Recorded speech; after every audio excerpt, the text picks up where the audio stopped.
Au chalet, Brooke et Hope discutent de la collaboration étroite entre Liam et Billy Wyatt. Hope trouve que son mari passe du temps avec son père, un bon rappel de ne pas négliger le sien. Brooke lui rappelle qu'elle était juste au téléphone avec Deacon et qu'il était occupé.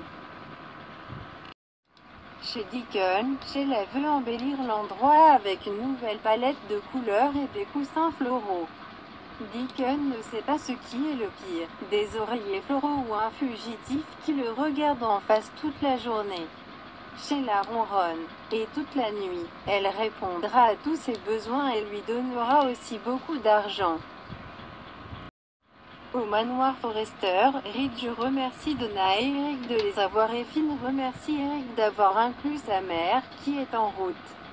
Taylor et Ridge regardent Steffi et Finn s'embrasser et elles chuchotent. Le miracle de Monaco continue de vivre, avant de revenir à leur liploc à l'étranger. Elle et Ridge se sourient. Donna adore son fringue en Eric alors que Lee arrive. Finn la salue et elle remercie Eric de l'avoir invité. Elle s'excuse de la façon dont elle a géré les choses. Mais Finn lui rappelle qu'elle lui a sauvé la vie. Eric dit à Lee qu'elle et Finn sont maintenant membres de la famille Forrester.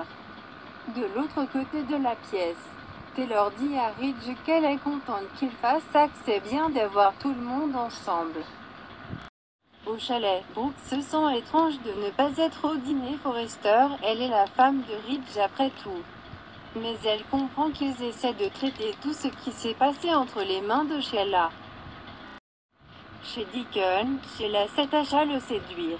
Elle passe ses bras autour de sa nuque, l'embrasse et suggère qu'ils profitent simplement de leur nouveau mode de vie. La conversation se tourne vers Thomas qui veut la garder au pad mais qu'elle est surprise que Taylor fasse pression pour cela.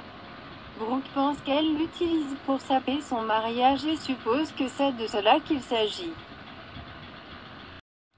Après s'être séparés, Deacon dit à Sheila qu'il doit aller travailler.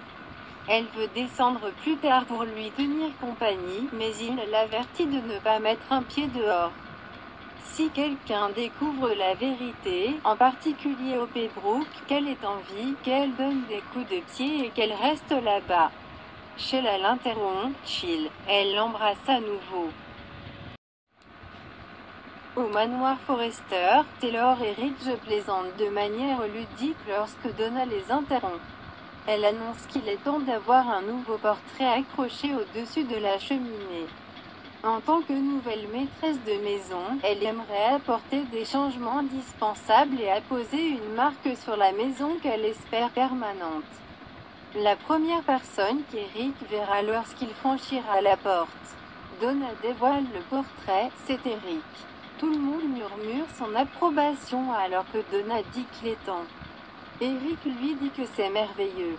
Merci. Thomas pense que Donna a raison de dire que son grand-père le mérite et fait un discours sur l'honneur d'être chez lui avec son fils. Eric et Ridge lui ont appris tout ce qu'il sait sur la façon d'être un père et un homme. Il a traversé des moments sombres mais est sorti de l'autre côté et ils ont toujours été là pour lui. Ridge l'attire dans une étreinte. Je suis si fier de toi, faisceau de Taylor et Steffi. Dans la cabine, Hope pense que Steffi et Taylor doivent réaliser que cette situation de Douglas mettra Brooke et Ridge en désaccord. Cela pourrait être dommageable pour Douglas. Brooke pense que Taylor serait mieux avisée étant psychiatre. Elle ne permettra pas que cela se produise. Hope apprécie son enthousiasme, mais ne veut pas lui causer de problème. Brooke lui assure qu'elle et Ridge ne laisseront pas cela s'interposer entre eux. Hope apprécie son soutien. Elle annonce ensuite qu'elle va rendre visite à Deacon. Chez Deacon, Sheila le monte sur le canapé, l'embrassant passionnément. Deacon s'éloigne. Il doit aller travailler, et si elle et Jennifer veulent aller ailleurs, il ne le prendra pas personnellement. Sheila soupire. Deacon demande qu'est-ce qui ne va pas, et lui rappelle qu'elle ne sera pas seule si longtemps.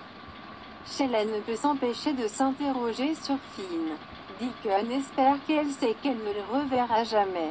Elle ne peut s'empêcher de se demander ce qu'il pense de sa supposée mort. Au manoir Forrester, Kelly dit à sa mère qu'elle est heureuse que Finn soit de retour. Cela incite Finn à faire un discours sur le long chemin qu'ils ont parcouru.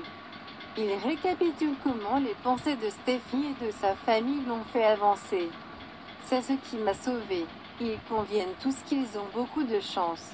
Les enfants courent dans le salon pendant que les adultes rient et parlent de la joie de les regarder. Eric déclare qu'il devrait le faire plus souvent. Ridge remercie Taylor de lui avoir donné une famille si merveilleuse et met son bras autour d'elle. Donna regarde Taylor alors qu'elle jaillit de ressentir l'amour dans la pièce. Ridge jure d'être le meilleur homme qu'il puisse être pour ses enfants à partir de maintenant. Lui et Steffi s'embrassent tout comme Thomas et Taylor.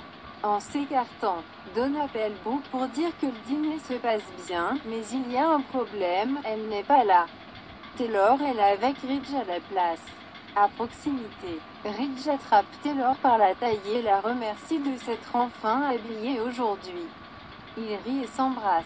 Au téléphone, Brooke dit à Donna que Taylor utilise le doute en de liaison familiale pour manipuler les sentiments de Ridge. Chez Deacon, il doit partir et avertit Sheila de faire profil bas et de se taire. Il lui apportera quelque chose à manger. Une fois seule, Sheila ramasse son sac à main et un peu d'argent. Son dos est tourné quand Hope franchit la porte et appelle « Papa, es-tu là ?» Surpris, Hope dit au dos de Sheila « Je cherche mon père. »« Qui es-tu »